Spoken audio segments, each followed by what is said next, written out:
Oh hey, what's up YouTube? Welcome back to my channel. If you're on my channel, you're probably a fan of competitive shooting or race guns or just guns in general. Today I have something really special to show you. Today I get to show you what I've been working on for the past couple months. I get to finally show off the Huna Gun project. Alright, I don't know how the lighting is over there, so we will change the camera angle. The Huna Gun has been a couple months, maybe roughly 8 months in the making, with a lot of planning and a lot of trial and error. Basically, I set out to build my pistol for the 2024 season, which is a double stack 1911 style single action gun. But what is the Huna Gun? Why a Huna Gun? Well, I'm glad you asked. Huna Gun, that's kind of a derivative of the name Hoonigun, and that's a race and lifestyle brand that was, well, it's still around, but it was formerly headed by a man named Ken Block. Unfortunately, Ken Block isn't with us anymore, so this project is a tribute to his skill and his influence. Now, Ken Block was I believe he's a co-founder for DC Shoes, but he kind of came to my attention from his driving. Ken Block is probably one of the most badass drivers I've ever seen, and really kind of sparked my interest in WRC and rally. His driving was off the wall, and it's pretty crazy. I'm talking about like donuts that burn the rubber off the tires until you're burning up the rims and sparking. Just crazy stuff, like drifting a whole city on top of winning WRC and rally races. But it's not just the insane driving and the skill that made Ken Block as somebody to pay attention to. It's just kind of his attitude. If all my Generation X, if you think back to like the 90s and kind of the atmosphere and everything was extreme, well, imagine if extreme turned 40. And I guess that would be Ken Block. He never stopped being extreme, not in his driving or anything else. I'm gonna have plenty of highlight reels so you can see. And if you don't know Ken Block, you haven't heard the name, you haven't heard Hoonigun, and you're even tangentially into motorsports or cars, definitely check it out. There's a lot to get there.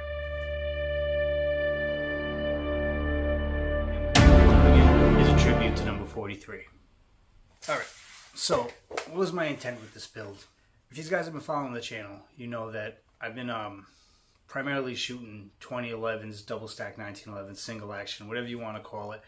But that's been my my pistol of choice. And out of all the 2011s I owned, or double stack pistols, out of all of them I shot, each one has something I like about it. You know, they have their pros and cons. So for instance, these guys are recognized Meredith. Every weapon has been cleared. It's safe, so it's slow our roll. You guys remember Meredith, my honcho. So for instance, I really love the trigger weight, the mainspring weight, the recoil spring. What I didn't love too much about this gun is all the forward weight and the ergonomics of the grip. If you don't know too much about the honcho, it's a double stack single action gun. It's a 2011-ish, and what they do, they change the internals because of the special lock and block system, but it stretches out in their design, their pistol grip, and it doesn't give, for me, ergonomically it doesn't work for me, and it doesn't give me the amount of the meat I need in the back strap for my grip. So didn't like that about the gun. Shooting minor power factor, it shoots great and you wouldn't notice. It's when you jump up to major and the recoil starts hitting you that it starts affecting you. So it didn't work for me, didn't like that. Transversely, you guys remember Lucille. Lucille was the first 2011 I bought. She's a traditional STI. You know what I liked about Lucille, I liked the recoil impulse on a short dust cover. I didn't get near as much dip. Now, disclaimer, everybody's grip is different, your load is different, so what I'm saying might not have anything to do with you, so don't take any of these points that I use to make my decisions and make any decisions about your firearms or what you're going to do next without extensive testing your own. Like, this is the stuff that worked for me, and that's due to, again, load, springs, grip. Alright, continuing. So, I liked the short dust cover on Lucille. I liked the for aesthetic reasons, I like the tri-top slide onto Mallory.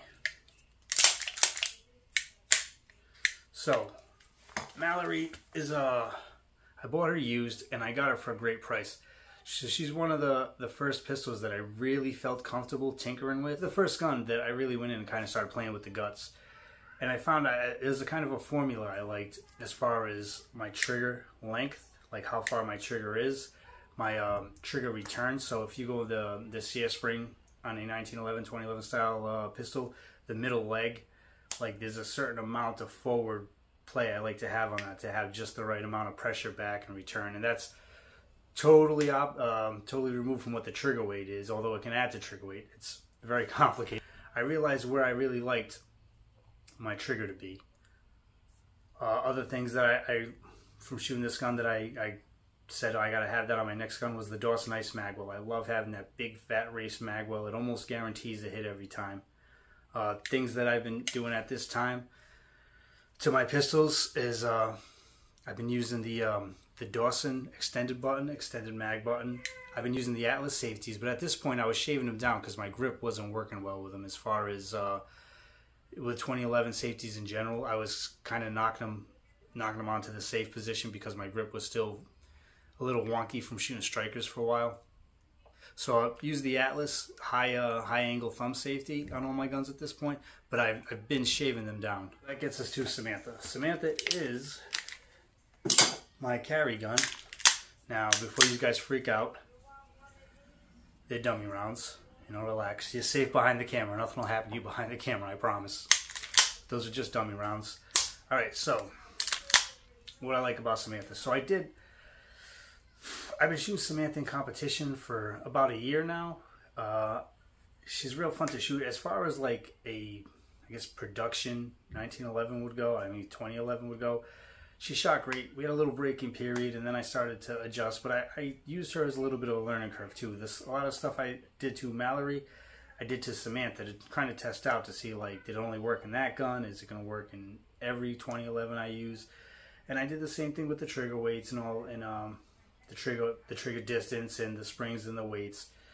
And it pretty much is, they're different. One's an open gun and one's a carry gun, but they pretty much had the features that I wanted from one or the other. So that was kind of one of my leading principles of this project. Is I wanted to take all the things I liked from all those different guns I've been shooting over the past year or two, put them all into one gun, and that's what gets us to Victoria, aka the Huna Gun.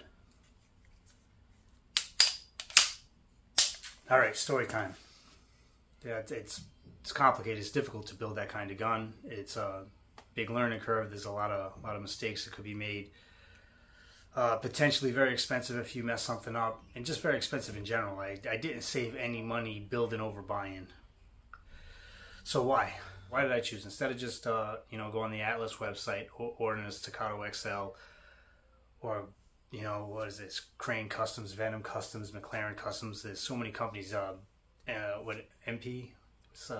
With the DS9s, Masterpiece Arms. Excuse me, my apologies. There's Masterpiece Arms. There's so many great companies pumping out amazing race guns right now. So why not just invest my money in that? So the year is 2012. I'm deployed to Afghanistan. And we're in a very small base. I don't know where. I don't think this place even exists anymore. But I don't know what I still can't say and not say about it. Now, I'm not like a high speed anything. Just a National Guardsman. So don't like.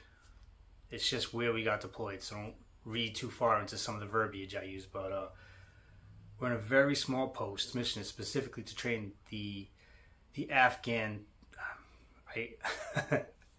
I struggle using the term. It's to train the Afghan Special Forces, and to train them, they used contractors who have that background. So our base was filled with, we like to call them the Beardos at the time, but our base was filled with Beardos, and those guys were amazing. And we got to work for National Guardsmen. We got to work side by side with them, and it was really a great experience. And I learned a lot of my career from that.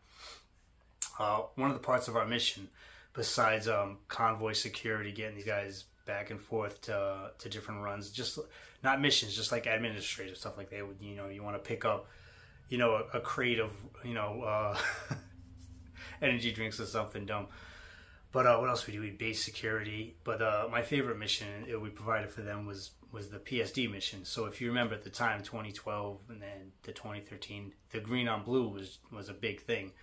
So part of our mission there was when they were training the Afghans, we went online with them, and we basically made sure that the Afghan guns were always pointed in the right direction. So it was a great job. It was real rewarding to be able to protect those guys, considering what they sacrificed for all of us. We got to hang out and talk to these guys, and it's cool because you become, like, despite coming from a whole different world as far as military goes, and a whole different branch, you get to become part of the team, and you get it on the inside joke. So one day, a group of these guys, they're talking about AR-15s, and I'm at this point in my career, I'm a gun guy. I'm just like a 20-year-old FUD, basically. You know, I'm a gun guy. I don't know. I think I know everything, but I don't actually know anything. And so they're going on about, like, you know, the AR-15s, and they're going on. I want to be part of the conversation. So I'm like, oh yeah, I think when I get home, I think I'm gonna buy a Daniel Defense. And this one guy from Texas, this guy, he turns to me without skipping a beat, and he said, "Did Luke Skywalker buy his lightsaber?" And after that, I was done. I was hooked. I went to the MWR as soon as my shift was done for that day. I went on YouTube. I started pulling up the videos. I went on Midway and Brownells, and just I mean, my wife will tell you, our apartment at the time was just getting inundated with parts to the point where she gave up looking for regular mail, because that's back when, like, the quad rails were huge. So Midwest Industries and the 24-inch quad rails. But I mean, I built, like, you know, a bunch of AR-15s. That got me into Cerakoting, and that was just, it was a great hobby for me to have coming home. So to adjust to being back from overseas and back to civilian life, I started shooting USPSA and really got into it and really loved it. And to this day, I have no plans in the near or far future to ever stop shooting USPSA, regardless if I stay a B-class shooter for the rest of my days.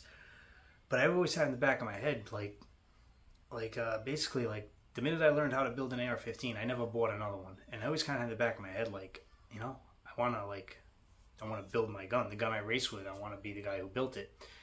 So that's why we're here, and that's why we're here.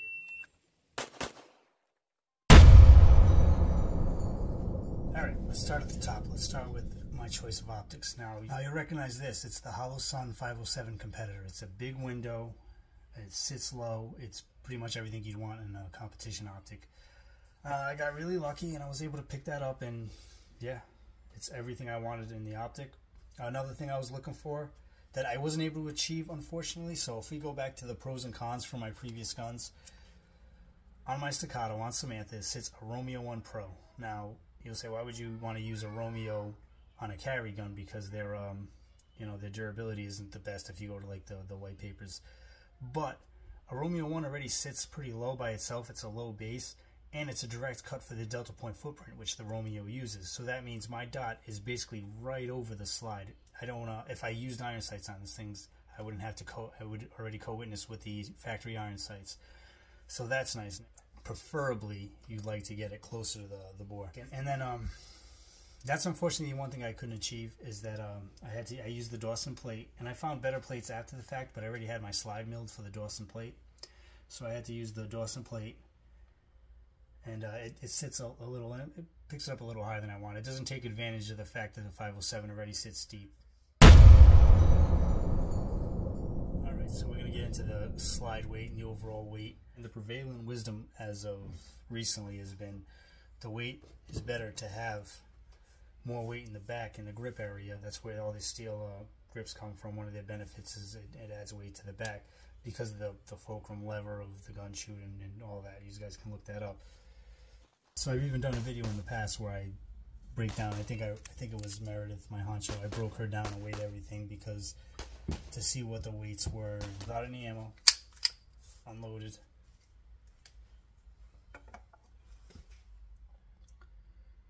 .39 ounces, 39.79 ounces, which is 2.48 pounds. So almost 2.5 pounds ish. Alright, so the slide by itself,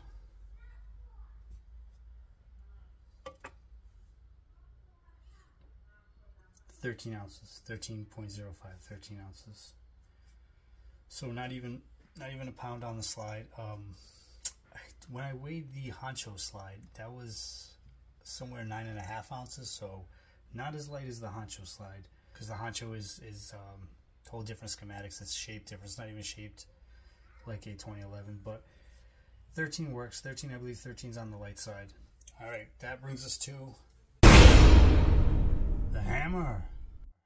All right, so that is a that is an Infinity Firearms SVI. I forgot the specific model number of their hammer, but it's their hammer, and I got it 100% honestly, because it looks cool as fuck. That is cool looking. Had I do over, would I get more traditional hammer? Yeah. So I do a lot of dry firing, and it's nice when I dry fire. Like you saw on Samantha, I like to use the dummy round. And the thing is, when I dry fire and I'm in between sets, you know, all I do is I just pull the hammer back, put the safety back on, and reholster, and I'm good for basically my next rep. What sucks, and this is just an inconvenience. It's not like the hammer works fine. It works amazing. It does all the things it said it's going to do, and it's aesthetically pleasing. Now, when I'm done with that rep of dry fire, I have to rack the slide back, you know, holster up to go to my next set. So that's a quality of life thing. It's a little annoying. I mean, well, she looks good. So, right, that gets us to trigger. So if you notice, in Victoria, in Mallory,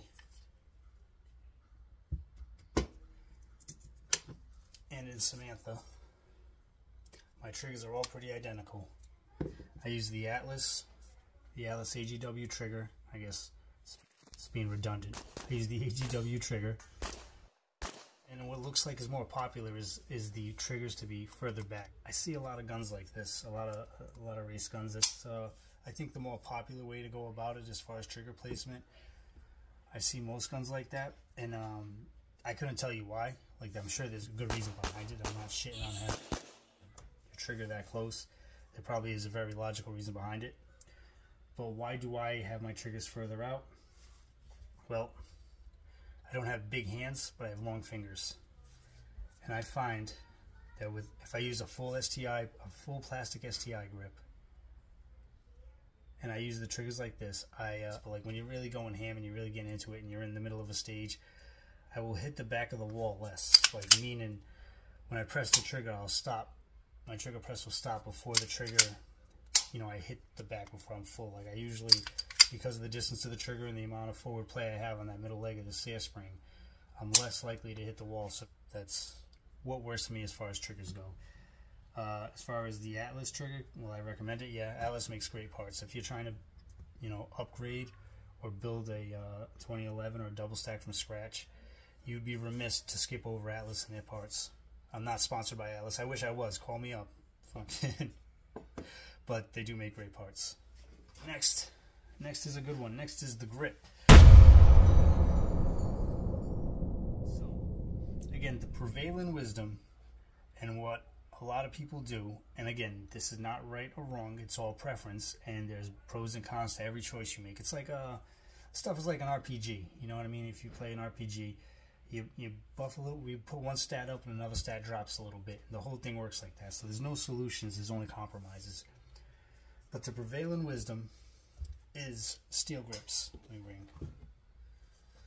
I'll bring the seal over. So steel grips, heavy steel grips, and they twofold is for benefits is they have the weight in the back, and also you can get real aggressive with the grip texture, and the texture will never wear off. So it's been my preference. Again, and this is all like relative. This is all what I feel, what I perceive. So I can't, you know, quantify this, or like I wouldn't even bother arguing this with anybody because it's just what I like. But I like the plastic grips for a couple reasons. It'd be nice if they weighed as much as the metal grips. That'd be great. Like if they did a tungsten infused STI Gen 1 grip, I would buy that tomorrow. I'm approaching this gun and this build. This is specifically racing. There's nothing defensive about this thing. You're gonna see this. You're gonna see this in all my match videos. This is gonna be my finish line gun. But I plan on treating this build and this gun more like how a racer, you know, motorsport racer would treat his car. And I'm looking at the grip more like the tires of the car. They're gonna be replaceable. I'm gonna wear the texture down the silicone carbide. You know, they're gonna break under pressure sometimes. Maybe they won't make it the whole season. But what I like about the plastic grips are since they're inexpensive, I'm not afraid to go hack on them. Excuse me. I like a really high undercut. I like my double cut to be in a certain way. I don't like any texture under my double cut. And what I also like doing, if you see this thing, this is my little speed bump. If you follow my channel, you know I've been experimenting with, I used to call it my tactical jalapeno, my speed bump. I've been experimenting with basically what's an extra back strap over here. It just gives my support hand more surface contact in the right area to kind of interact with the recoil. And what that does for me, I can't recommend you do this. I can't say it's going to do the same thing for you, but for me, on paper, not even what I feel, on paper, it shrinks my wobble zone. So a group that would be the size of a paper plate, I'm not exaggerating, it will be about the size, if my grip is good, it will be the size of a football. Now, this isn't a hack. It doesn't, you can't put this on, you can't do this to your gun and it's automatically going to make you better. It's not. This works great. It works great with a good grip. It works amazing with an amazing grip, and with a perfect grip, you're stacking rounds. You're doing Isaac Lockwood build drills. But if you don't have the fundamentals already, then this is just going to hurt you forward. Now it's going to make my weak hand stuff a little wanky, and it's not too bad. Like, I've been training around it, so we'll see when we see. But even if it screwed up my weak hand stuff, the benefits I get from just shooting it freestyle, which is a majority of the stages you're going to go to, I think it outweighs what might be a detriment weak hand. Yeah, that's my philosophy on the plastic grips. That's why I've been using them. Now, don't get me wrong, I'm playing around with the idea, and maybe someday in the future, of just getting a billet grip, and I'll silicone carbide it, I'll put my speed bump on it, and hook it up. But for right now, the plastic grip. So, now we get to one of my favorite parts to talk about. One of the bigger decisions I made with this gun. We're going to talk about the finish. What are the best finishes you can use? All right, so the two factors you're looking for when it comes to a finish is abrasion resistance and corrosion resistance. What are your best options out there on the market, regardless of price? We'll say price isn't a thing. Regardless of price, your best options. I think number one would be hard chrome.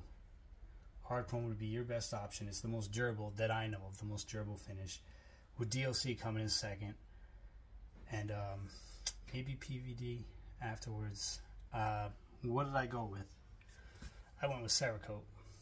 Now, anybody who knows anything about Cerakote knows that it has great erosion resistance, but Cerakote has awful abrasion resistance. It's real prone to getting scratched, and it's not great for pistols, especially pistols that get used, because it'll show a host away real fast. Probably asking yourself, all right then, why the hell did you pick Cerakote? Well, it's a couple reasons. First, my methodology behind it is, like I said, I'm using motorsports as my kind of overarching philosophy. But I'm going to treat this like a livery. But every year, I'll break her down, and I'll redo a new Cerakote. I'll change the colors out, and it's always going to be something fun. Given that, like, I'm kind of a new fan of motorsports, I kind of want to adopt some of the ideas with that. Now, I don't have sponsors. If I had sponsors, maybe I'd throw a sponsor on my gun. that would be something. Copenhagen on my gun. Now, this particular color scheme, why did I go with this? Why did I go with the green logo on the black and white? Well, again, this gun is the Huna Gun, and it's to pay homage to Ken Block and Hoonigun. And is it the Huna Truck or the Huna Corn? One of their Huna cars. This is kind of as close as I could replicate their pattern and still being kind of gun specific. It's Cryptek, and homage to Hoonigun and the Huna Gun and Ken Block. So that's why we have this pattern on here. Going forward, the next couple seasons, you'll see me change it up to some crazy things. So we're going to talk about the process here. I did not fit anything. I'm not at that level yet. We're very lucky in the community right now that you can find kits. So the slide, the frame, and the barrel all came pre-fitted from Brazos Customs. About $1,500. Great deal. Great company. They reached out to me the next day to confirm my order by phone. I'm not shilling for them. I'm not sponsored by Brazos, but if you want to get a kit and build your own gun, go to Brazos. Their customer service was amazing. The lead time wasn't that bad. I think it was 30 days, and it was shipped. I was really impressed with them, and I expected the worst. When you deal with these kinds of guns and these companies, what their backfill is, how many orders they get, and we all know lead times, and so I was expecting the worst, and I wasn't going to complain. I was just, it is what it is. When it comes in, and it came in a month later. So what else was a kit? So the Infinity hammer was actually the Infinity ignition kit for the Prodigy, and they say on the website it's a drop-in for the Prodigy. But I took the gamble that if it's going to drop in the Prodigy, it'll drop in everything else that's 2011. And so far, it works for me. I can't guarantee you that'll work for you, but it works fine. I'm still tuning the trigger out a little bit. It's still a scotch heavier than I want it, so I'll go back and refine that some more. I'm going to give it a break-in. I'm going to shoot it a while longer, maybe put a couple hundred rounds through it and see if it softens up at all. But that's par for the course. That's not because of the infinity trigger. That's just... I could go and adjust the leg and take a pound off of it right now, but I don't want to do it that way. I want to see where it's going to naturally set after I shoot it for a little while. A lot of Dawson parts, although I didn't know at the time. If you buy one of these slide frame kits from Brazos, they have a 10%, I think it's more than 10%. You go look for yourselves. But they have a discount for all the smaller parts, the ignition parts, the upper, the slide parts, you know, your extractor, all that. They'll have a deal that if you buy those parts too, you get like something like 10-15% off that purchase.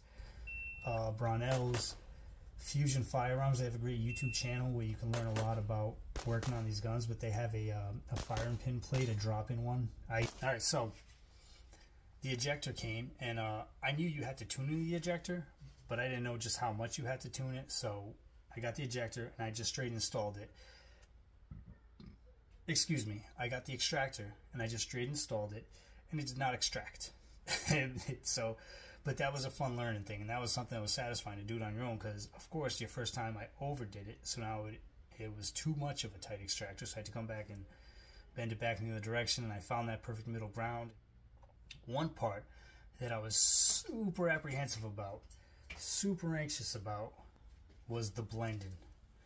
I watched so many videos about the blending that I have a whole YouTube, playlist just with gunsmiths who are doing blending, and some of them, like, for instance, I think it's Vampire Customs. I think he's an Italian guy. He doesn't even speak English, but he has these beautiful videos where he takes 15-20 minutes just showing you of him blending, and he might explain it. It's Italian. I got no idea what he's saying, but you get to see the tools he's using, and so I got a lot from Vampire Customs video. But I was super apprehensive about the blending, because what a way to fuck up your gun in like one shot. You know what I mean? You mean I'm going to take a finger grinder or a Dremel to the back surface of the gun? The thing is, I couldn't not blend it. When you put the ejector in, which is this piece right here, is this top piece right here, when you put that in, it actually sits out a bit. So the part on itself, I don't know if they're all like that or just the Dawson one I bought, but it actually protruded out. I couldn't leave it like that. It looked dumb. And also the extractor, that circle, that's the extractor, and that also wasn't fitting amazing. It was sticking out a little bit. So I bought the, I think it's called the finger grinder. It's like, it looks like, just let me get it. This guy, I got this guy, and in conjunction with my Dremel, my amazing master class Dremel skills. And it turned out to be really fun and really satisfying, and it came out really good. And I was like, I was so successful in it. There was parts I wasn't going to blend because they were just aesthetic and they didn't affect it functionally, that I said, fuck it, let me blend it anyways. And I went and blended as much as I felt comfortable blending at the time, and I was pretty happy with it. And now I would say that blending was probably my favorite part of the process. I'm interested to know anybody who actually does this professionally, if they feel the same way. It was really satisfying. Another tool I used in the planning phase of the Huna Gun was an app called Mylinate, and it's just basically a big brainstorming board, online of course, and it'll allow you to attach videos, and you take notes and Excel spreadsheets and lists. I have a Mylinate board that's dubbed the Hoonigun project, where I basically catalog this. And the first couple sections of the board is just like pictures I took from different guns. I like it to look a little bit like this. I want to use this, and then I got down to like picking parts and their part numbers and the companies and the links that I could save on there. So the board had the parts I wanted, the links, and to the point where I ordered it, I used the board and I put not just the links but the tracking numbers, and then pending. I put a spreadsheet of pending, not pending, as far as what was delivered already, and then the cataloging or documenting the work as I got along. As I got another big step done, I catalog or document it, and I posted on my Mylinate board. And I don't see a good way to share it. I wish there was a way I could share it, because it really is super cool. And I think it would really help them if they had a way that someone could share their Mylinate board, because I could show you the finished product in it. So that's pretty much it on the Huna Gun. she's pretty solid. I've taken her out a couple times. I don't have like a ton of rounds. I think I might have like 76 rounds to her right now because I've just been like sporadically test flying her and that, and just trying to tweak things. I'll shoot and tweak a couple things to come back. But now she's ready to actually train with. And if you're watching this video, then you're seeing her before she's actually been in use, like use. Because once I start training with her, it's going to destroy this finish. Just the host aware alone is going to like leave silver streaks all up and down the sides of the gun. So this is the best she's going to look until I put another finish on her. If you made it this far, thanks for putting up with my atrocious New England accent. Keep training, keep shooting. I'll see you on the range.